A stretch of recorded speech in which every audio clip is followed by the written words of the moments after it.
So where you're sitting right now, this is actually usually my classroom. But I'm not going to lecture you today. Today I'm going to actually talk about mobilizing the globe. And in the theme of rebel, what I want to share with you is some of the tools that the rebels use now. Not talking about guns, not talking about, Molotov cocktails, but this time I'm talking about things you have already. So you've heard so far people say that you have the ingredients to be a rebel. And some of you have been rebelliously tweeting. I've been on Twitter sphere with you, so I'm seeing some of that.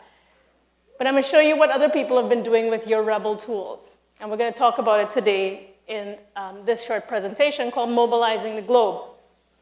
So just a little bit about me. If you want to know about me, I'm not going to talk about me too much today. But you can always QR code me, and this is stuff I talk about in my classes. Things like these kinds of images that are appearing and you see over and over. What do they mean? How can we use them? How can we get our word and our voices out?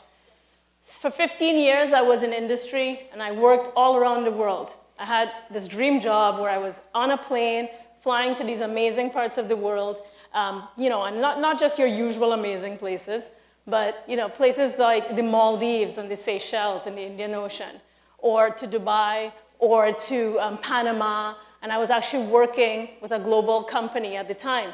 But as I traveled, I had lots of questions that weren't being answered.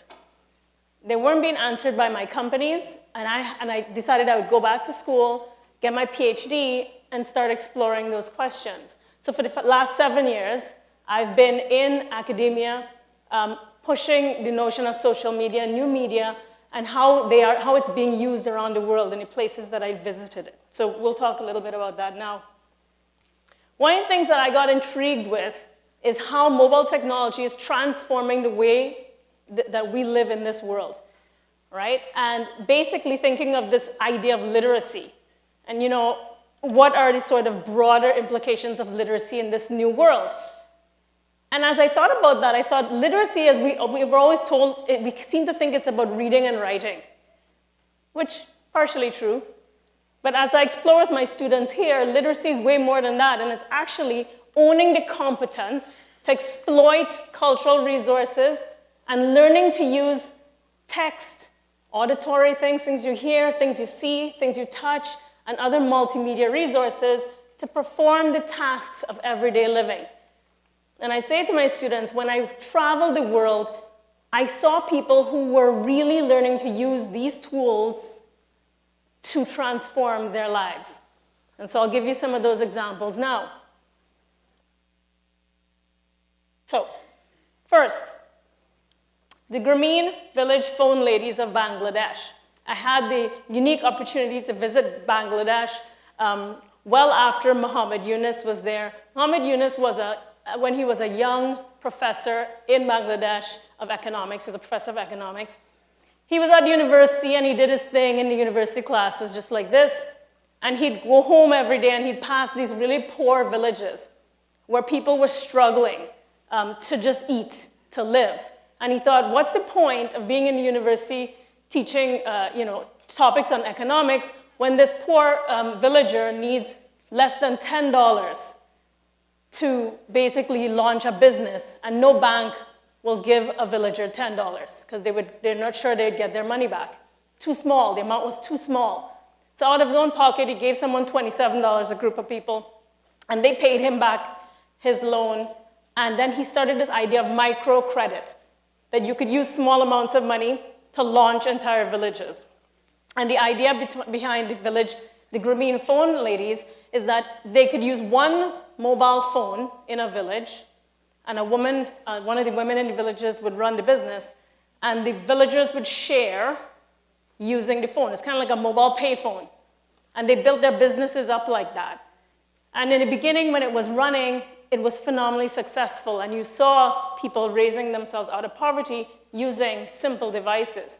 Now, time is passing and so on, and sustainability of these things go on, but the initial spark of the idea that you could use something as simple as this to transform the lives of people in rural communities. Global TV came to my class last month when this happened, because we were talking about it in the classroom. And one of the things that, in my class, we critique a lot of social media. So we talked about all the potential pitfalls of this movement.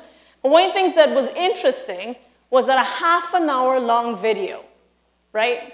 A half-an-hour-long video got 100 million views in days, right? And you were all the people who were watching it and forwarding it.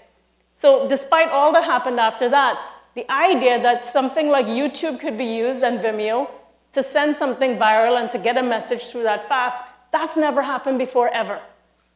So we were living something really interesting. The one thing I want to point out for you with this is, don't just forward things. That's not rebellious. That's not really holding up a cause. You've got to get your feet on the road. Two, you've got to show your physical presence. It's not just virtual. And that's one of the things that I think they tried to do, was not just make it virtual, not just make it about forwarding a link, but about getting yourself involved and taking a personal stake in it. When I saw the young people up here this morning doing their performance, some of you were probably going, I could do better than that, but you didn't, right? They came out here and they put their physical body on the line and they gave a message, and that's rebellious. So it's not enough to forward the link. You've got to do more than that if you want to make your voice heard. But again, here is YouTube as a tool for rebellion. In the Philippines, I had the opportunity to visit the Philippines. I don't know how many of you know, but the Philippines is still the text messaging center of the world. 600 text messages per person per month. That's the average in the Philippines, right? And we're talking about a country that is distributed from a geographic point of view. There are like 300 plus islands. People are on little boats connecting to each other. But the power of the SMS, the Catholic Church in the Philippines sends text messages, right? So that's to tell you the extent that they use these technologies to reach out. And in the Philippines, in terms of rebelliousness, text messaging is the #1 way to mobilize around some kind of revolutionary idea. In terms of revolution, there's a lot of stuff happening in virtual worlds as well, places like Second Life and all the others that have sprouted up since then. There are a lot of people with disabilities who have a hard time making their physical bodies in a place. And in that sense, what they do instead is they go online and they gather and they raise ideas and they mobilize. And so this is a new space that people are playing with, where you can actually get out there in a different kind of way. If you've got the legs, I say, and if you've got the wheels and you can get there, get there. But if you can't, find a way to participate online. One of the fun things here is that the number of libraries on these virtual communities is amazing. And there are places in the world where information access is very difficult. What people do when they can't get access to information, they sneak onto these virtual worlds and they get access to information through the world itself. So almost like a sub-world happening. And it's really interesting to study what's been going on there. So again, another silent tool of revolution is looking at virtual worlds. Brazil, well known for their soccer or their football, just domination in the world. But also well known for deep, deep, deep poverty. The favelas of Rio are shocking. And I'm from the Caribbean, I'm from Trinidad. I grew up seeing, very small communities. You guys were all going, I knew she was from Trinidad, right? But I grew up seeing poverty, but I'd never seen anything like I saw in Brazil, the depth of it and the breadth of it. However, in the last 5 years, Brazil has been making huge economic movement. And now people are saying they've pulled themselves from developing to developed country. And watching them use social media, new media, and especially online purchasing has been a huge part of their success. So everybody's following to see how that's going to play out. Cushing Academy, a library in Boston, a high school, they scrapped the library. The principal threw out all the books.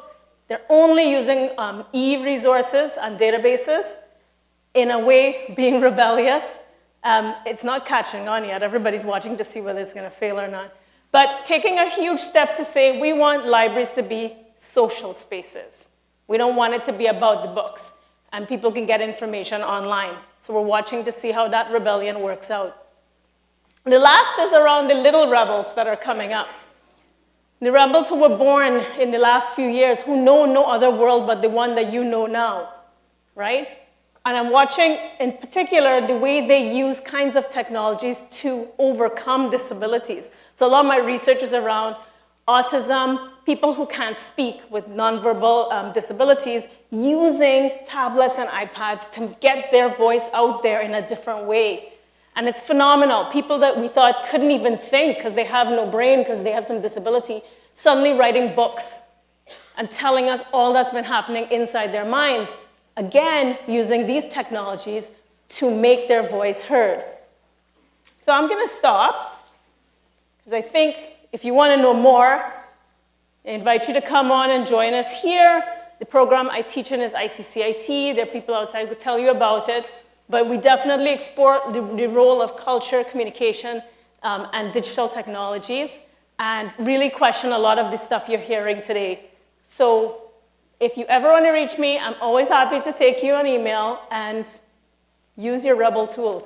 You have them in your pocket. Thank you.